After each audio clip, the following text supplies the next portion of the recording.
Hello and welcome back to Wireman's Whimsy. This is our first card using the Mixed Florals stamp set and the die to cut it out. I've added in the painted stripes as a background on this one. This is all in soft seafoam. It's a soft seafoam card base, soft seafoam ink here. And then I've used the greeting from Simply Said.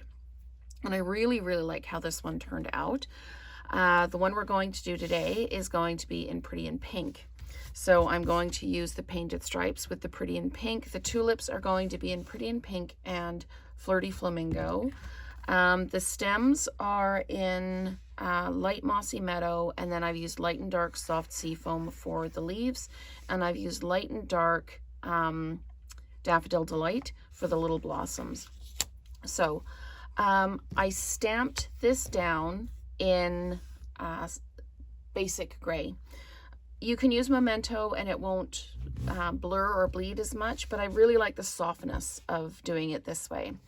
So I've used the dark Pretty in Pink, and I've used the dark Flirty Flamingo to, the dark Pretty in Pink and the dark Flirty Flamingo to kind of start this off. And I'm just going to come in and I'm just going to start pulling color just up like this.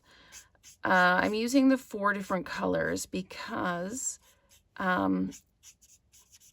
it seems to add a little bit of variation to the color in the flowers.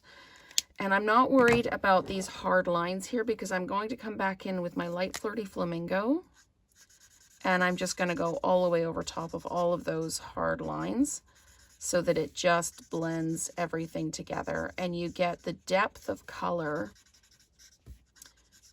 that you would in a normal, like in a real life flower. So what you've got now is you've got shades and tones without those harsh lines. And again, that was light and dark Pretty in Pink and light and dark Flirty Flamingo. They go really well together. Okay, so now I need to die cut this out, and we're going to do that, and then I will bring in the painted stripes, and you can see how I'm doing that.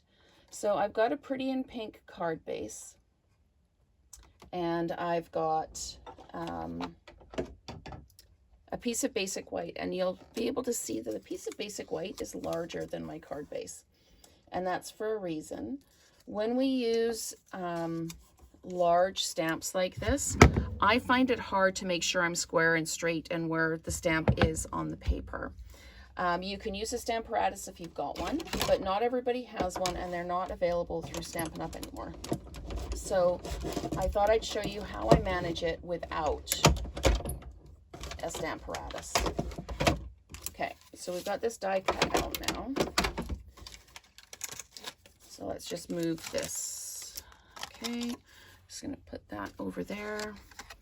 Put my die back over there. So this is our first element to put on the front. But what I'm going to do is I'm going to ink up. So I'm just going to push everything out of the way so that you can see what I'm doing. I'm going to ink up my stamp like this. Making sure I've got good coverage all over the stamp.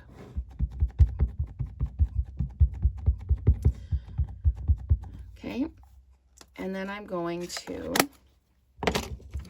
take my piece, it's about 5.5 by 4.5, and I'm going to line it up as best I can here, pop it down. Now it's an oversized piece of paper. I'm going to be cutting this down to 5.25 by 4. And I've got a blip right there, but I am not worried about this blip because I'm going to be covering it up. So you can see that I'm up and over. So what I'm going to do now is I'm going to take my paper trimmer, and I need this to be 4. So I'm fine with how it looks here. So I'm going to take this and I'm going to trim this down to 4 on this side. And I need it to be 5.25. So I'm going to pop this over to 5.25. And that means that I've got a nice coverage. If you cut it to 5.25 and then you're off with your stamp, it can kind of skew things around. So I cut the paper bigger and then I trim it down. And you can decide whether you want the large piece at the bottom or at the top. I'm going to put it at the bottom. Let me just grab some adhesive here. And we're going to add it on like this.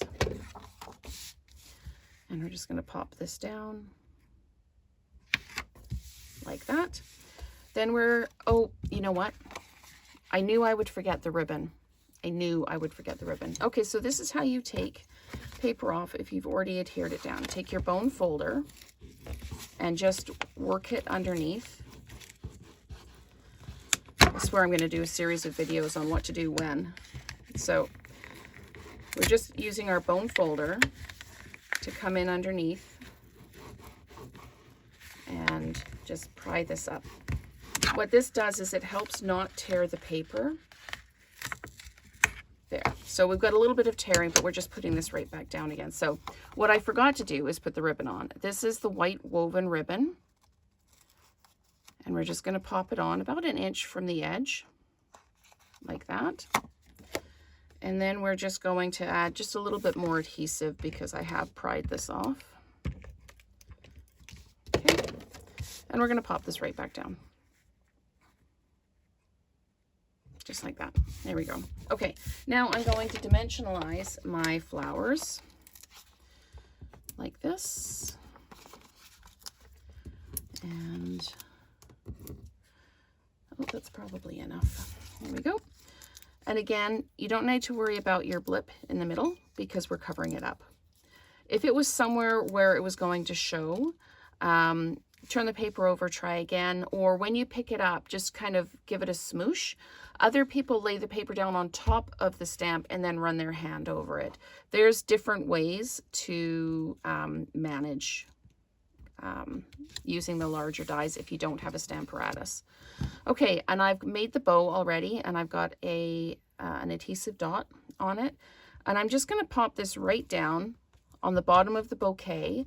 There's no stems coming out the bottom, but it stops it looking like it's just floating in space. You want your elements to be connected a little bit. Okay, so, and this is just a note, and I use the hello on this one and just a note on this one, and it's from the Simply set. So I'm just going to tuck this underneath, make sure I'm square, and then push it down. I haven't put any bling on these. I think there's enough busyness with the painted stripes in the background. But I like this one, but I think this one's my favorite. I am a soft seafoam fan, but I like how the tulips turned out on this one. So let me know if you are team pretty in pink or team soft seafoam. And thank you so much for watching, and let's create together again soon.